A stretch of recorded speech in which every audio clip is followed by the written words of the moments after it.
Tangier, Morocco's famous port city.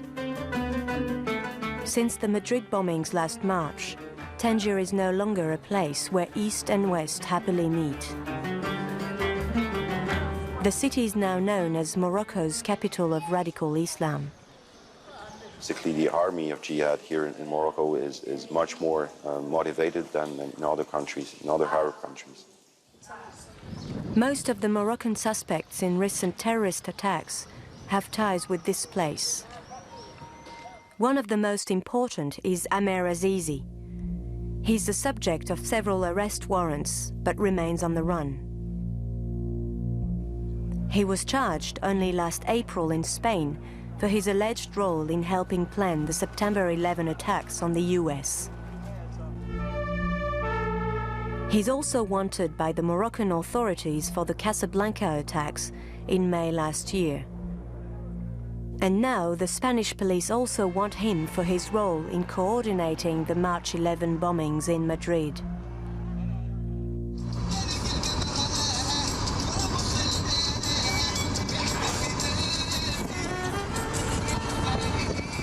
We're on our way to Tlet El Ghanimiyin, Amer Azizi's home village, 70 kilometers outside Casablanca.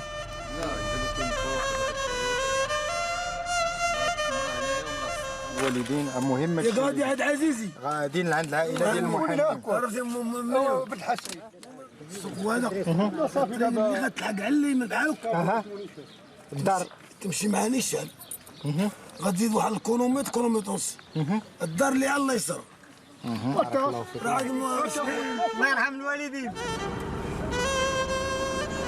We're off to meet Amer Azizi's old friend, Si Mohammed. He remembers Azizi as a westernized reggae music lover and drug taker. شرب معنا تاينا وكمان معنا هنا وشرب معنا البيرة هنايا ودوزنا مرحلة يعني كنفكروها بشوق يا ريت لو تعاد هذيك الايام وهذيك البلاصه. Just before we leave, he tells us he cannot believe that his friend Azizi could turn into an Islamic terrorist. أخويا اش غنقول لك، أنا عامر اللي كنعرف أنا ما يمكنش والله أعلم. لحد الآن قلت لك أنا ما مطيقش. ولو أن التصويرة شفتها في الجورنال هذه ونقول لك أنني هذيك التصويرة كنقول بأنها غير مصوبة. يعني ما تدخلش أن عامر مول الأخلاق وعامر ديك المبادئ الطيبة وعدري كيشوف يعني التفتح. كنا كنشوف عامر التفتح على أوروبا والتفتح على الكوار تعامل معهم مزيان يهضر مزيان. يعني تقول سبحان الله كيفاش إلا كان هذاك هو عامر راه شي حاجة في الدنيا. التغيير اللي تغير هذا عامر ما شاء الله. In his late teens, Azizi left for Spain. Si Mohammed believes it was during his stay in Spain that his friend embraced radical Islam. وابري ملي مشى الخرج وداك الشيء عاود المجال الاولى اللي جا نيت باقي مبلي باقي نريحوا معاه نقصروا معاه نشربوا معاه داك الشيء دنيانا. ولكن ابري المشيه الاخرى يعني تبدل ما بقاش كاع حتى الوقت اللي جانا ما كنعمرش داك الطبع اللي كان فيه من قبل ولا عامر اخر معاه. ¿Usted Isla Saipán cuál es? 15. Ah, es él. Vale, gracias. Gracias. When he first arrived in Spain, Azizi spent much of his time among the small-time drug dealers and petty criminals in Barrio del Pilar, a dropping point in Madrid for most Moroccan migrants, legal or not. واحد خدام ما كيخدمش انا الصراحه كيسرق الحوايج. شفار ديال الحوايج شتي ما كديرش عليك وخد سجله ولا اي حاجه نقولها لك انا وهذاك راه هو كيخدم معايا صاحبو هذا هو اللي كيدير الحوايج هذا هو اللي كيخدم هذا اللي كنسلطو كل حاجه يجيبها بالبلان. الراجل الله عمر اسلعه كنعرفو هو كيعرفو ومالو ما عرفتوش اخي كنعرفو السلام لاباس بخير هادشي اللي كاين حاجه اخرى ما كنعرفش بحال بيرسونا كومو بيرسونا es buena persona. كيفاش كان هو Pero si ha dado un cambio de 90 grados, tío.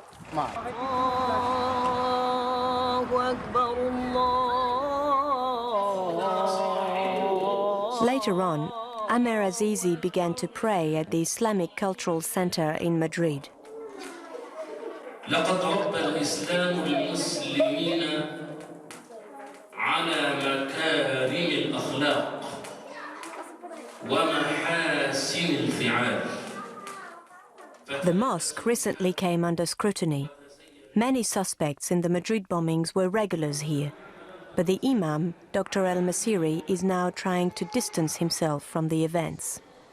إنما واجبي أن أحمي مسجدي ومركزي من أي فكر متطرف يريد أن يتسلل إليه.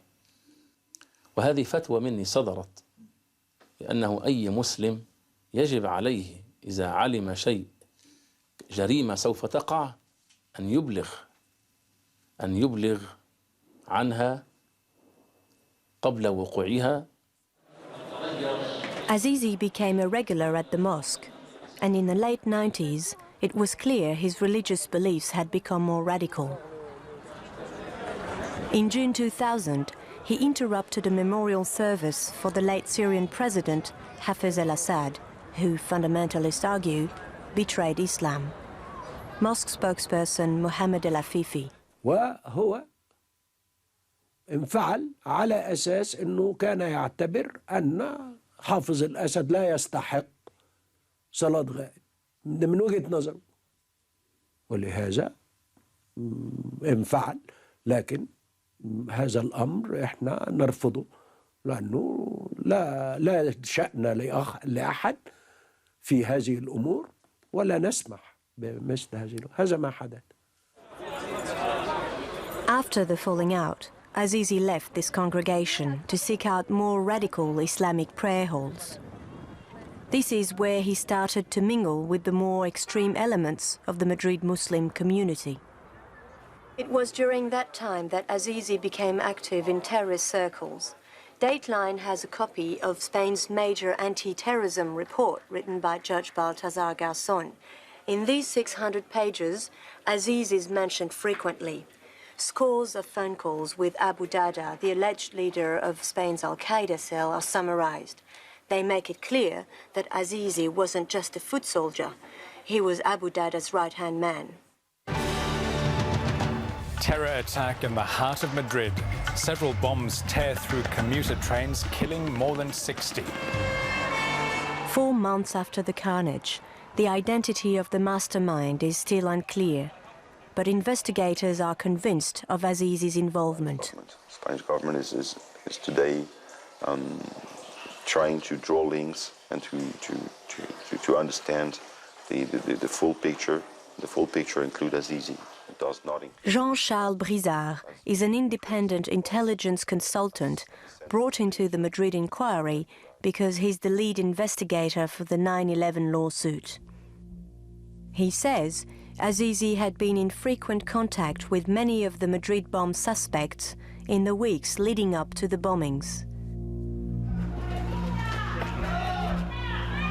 One of the more important is Jamel Zougam, a Moroccan arrested 2 days after the March 11 tragedy in Madrid. So what evidence have you got of his potential involvement in March 11?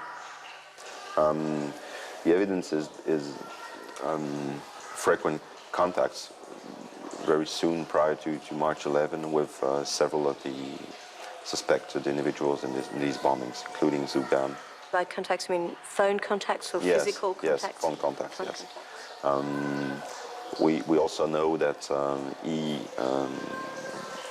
as far as I know, he also came physically to meet several individuals in Morocco and in Spain. Before March 11? Yes, before March 11. And it is suspected that these contacts were made precisely for the March 11 bombings. Azizi's connections to terrorist circles were not limited to Spain, but extended to Al-Qaeda cells in Germany and the Middle East. I believe that Azizi is close from several entities that are at least it's our assessment today, are relating to one and single network, terrorist network, which is the network of Zarqawi. Abu Musab al-Zarqawi is the man the Americans hold responsible for the beheadings and recent wave of terrorism in Iraq. And Azizi is believed to have joined the ranks of Zarqawi's insurgents.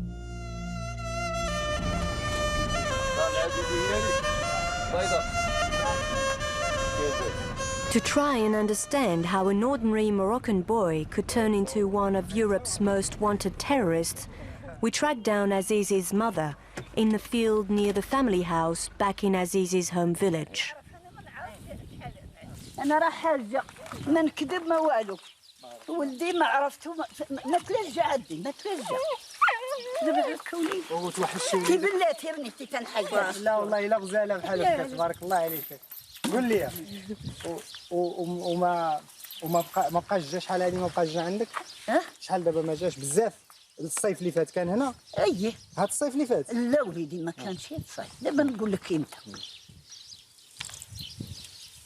الدري غادي يجي ولدي اللي يعرف انا ما نكذب هو الصغير في الدراري اييه هو الصغير توحشتيه بزاف بزاف وليدي يا وليدي السلام عليكم هذه ما توديهاش السلام عليكم مرحبا بك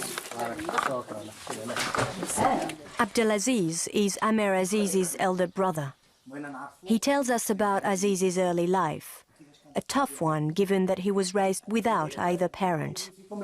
الوليد دابا عامر يلاه عنده 6 شهور كان واحد الاخ ديالي مراته ما كتولدش عطاه ليه رباه ولد 6 شهور عطاته الوالده قرا تمايا في هذيك المده حتى خدا البكالوريا ولا ما خداش والله ما متيقن المهم جا دوز عندنا هنا 2 سنين كان كيكمي فيها الحشيش البيره صافي. In the late 80s, Azizi, now almost 20, left for Spain and lost contact with his family for 7 years. When he came back, he brought a friend with him, a Spanish man called José. Yeah. قول الصورة ديال خوسي الله يرحمه.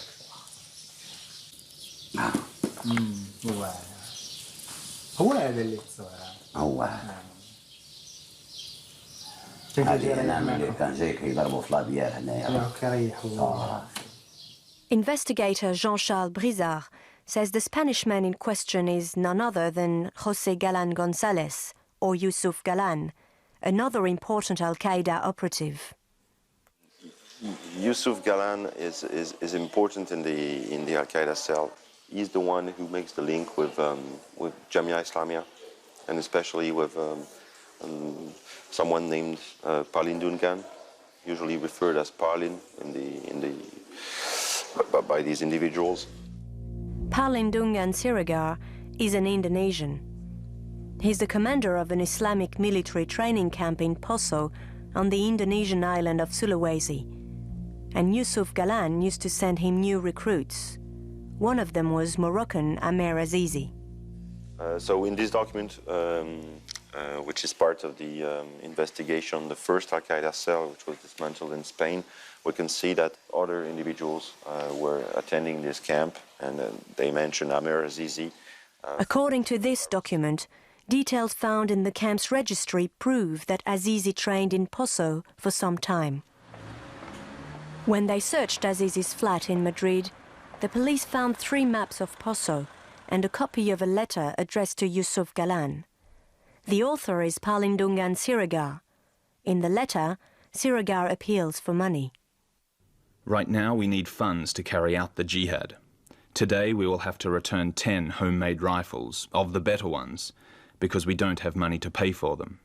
Each costs 10,000 pesetas, and if we have the rifles, we don't have the bullets.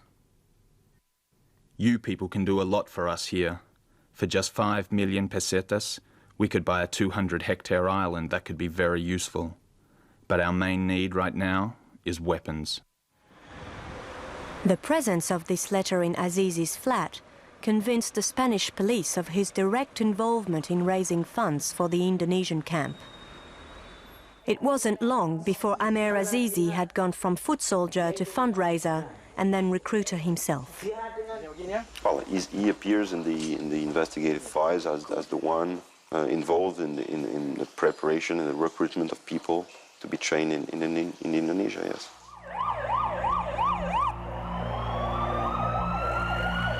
Towards the end of 2001, Azizi was under 24-hour surveillance by the Spanish police. This was part of Operation Datil, a sweep against radical Islamic circles ordered by Judge Baltazar Garzón. While Abu Dada and Yusuf Galan did not manage to escape the dragnet, Azizi did. José Manuel Sánchez Fornet is the Secretary General of the biggest police union in Spain. He believes Spanish intelligence blew the cover of the police surveillance on Azizi. Y cuando se estaba grabando el domicilio de Amer Azizi, porque se sabía que estaba dentro, llegaron dos espías, digamos, para entendernos, del Centro Nacional de Inteligencia al domicilio, a hacer alguna comprobación rutinaria. Lógicamente, él ya se sintió vigilado y a partir de ese momento se dio a la fuga y desde entonces, que fue en noviembre del 2001, no hemos vuelto a tener noticias de él en España. No se sabe si ha aparecido en otros países, pero desapareció de España y no hemos vuelto a tener noticia de él.